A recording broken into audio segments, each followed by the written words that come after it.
হায় হায়, Shakib Khan coach হিসেবে এটা কাকে নিলেন যার মধ্যে ন্যূনতম অনুশোচনাবোধ নাই। দলের একের পর এক হারে যে দাঁত খেলিয়ে হাসতে পারে, আর যাই হোক সে কখনো ভালো কোচ হতে পারে না, আর যাই হোক সে কোনো দলের জন্য প্লাস পয়েন্ট হতে পারে না। একদিকে ঢাকা ক্যাপিটালসের একের পর এক হার দেখতে দেখতে যখন সমর্থক হিসেবে আমাদের মন খারাপ, সেখানে কিনা খালেদ মাহমুদ সুজন বলতেছে দলকে জয়ের পথে নিয়ে আসার কোনো ওষুধ নাকি তার কাছে নাই। তা আপনার কাছে যদি কোনো ওষুধই না থাকে, তাহলে আপনি ঢাকা ক্যাপিটালসের কোচ হয়েছেন কেন? শুরু থেকে যখন আপনাকে প্রস্তাব দেওয়া হলো, তখন আপনি বলে দিতে পারতেন আমার কাছে দলকে জয়ী করার বা দলকে ভালো অবস্থানে নেওয়ার কোনো ওষুধ আমার কাছে নাই, আমি কোচ হতে পারবো না। তখন ঢাকা ক্যাপিটালস অন্য কাউকে বিবেচনা করত, কিন্তু তা না করে আপনি ঢেই ঢেই করে ড্যাংড্যাঙ্গানি নাচানাচি করতে করতে ঢাকা ক্যাপিটালসের কোচ হয়ে গেলেন। এখন আপনি বলতেছেন দলকে জয়ের বন্দরে নিয়ে আসার মন্ত্র আপনার কাছে নাই, দলকে জয়ী করার কোনো ওষুধ আপনার কাছে নাই। এমনকি আপনি এখন দাঁত খেলিয়ে হাসতেছেন পর্যন্ত। আপনার একটি ইন্টারভিউ দেখলাম আজকে, যে ইন্টারভিউ দেখে আমার মেজাজটাই গরম হয়ে গেছে। ভিউয়ার্স, আমি আপনাদেরকে সেই ইন্টারভিউর একটু চুম্বক অংশ দেখাতে চাই। আশা করি ওনার কথা শোনার পর আপনারাও আমার সাথে একমত হতে পারবেন। তো চলেন তার কথাগুলো শুনি।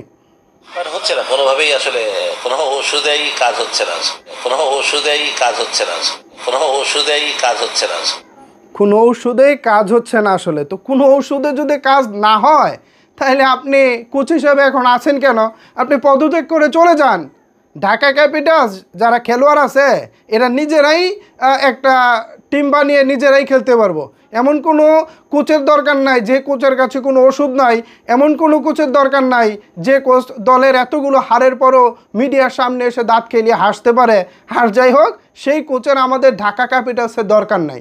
শাকিব খান জীবনে অসংখ্যবার সিদ্ধান্ত নিয়েছেন, অসংখ্যবার সফলও হয়েছেন, কিন্তু এইবার তার জীবনে অন্যতম একটা বড় ভুল সিদ্ধান্ত নিয়েছে তার টিম ম্যানেজমেন্ট খালেদ মাহমুদ সুজনকে কোচ করে।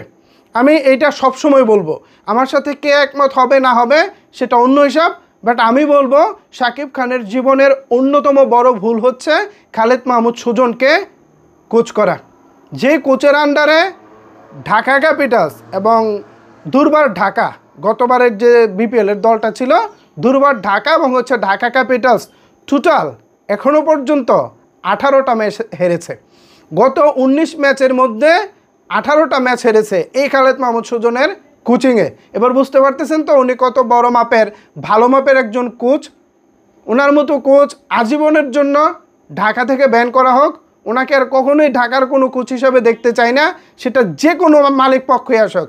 এবার শাকিব খান আছে, ভবিষ্যতে যদি শাকিব খান থাকে থাকলো, আর যদি শাকিব খান নাও থাকে, তাও আমি অনুরোধ করব কোনো মালিক পক্ষ যেন এই খালেদ মাহমুদ সুজনকে কোনো অবস্থাতেই কোচ হিসেবে না নেয়। কারণ ওনার নিজের যেমন দায়বদ্ধতা নাই, দলকে নিয়ে তিনি কি প্ল্যানিং করবেন, কি ভাববেন, সেই ভান্ডার যখন তার ফুরিয়ে গেছে, তার মতো কোচের আমার মনে হয় আর দরকার নাই। কি বলেন ভিউয়ার্স? এ বিষয়ে আপনাদের মতামত জানতে চাই। নিচের কমেন্টস বক্সটা ওপেন রইল। ধন্যবাদ সবাইকে এতক্ষণ আমার সাথে থাকার জন্য।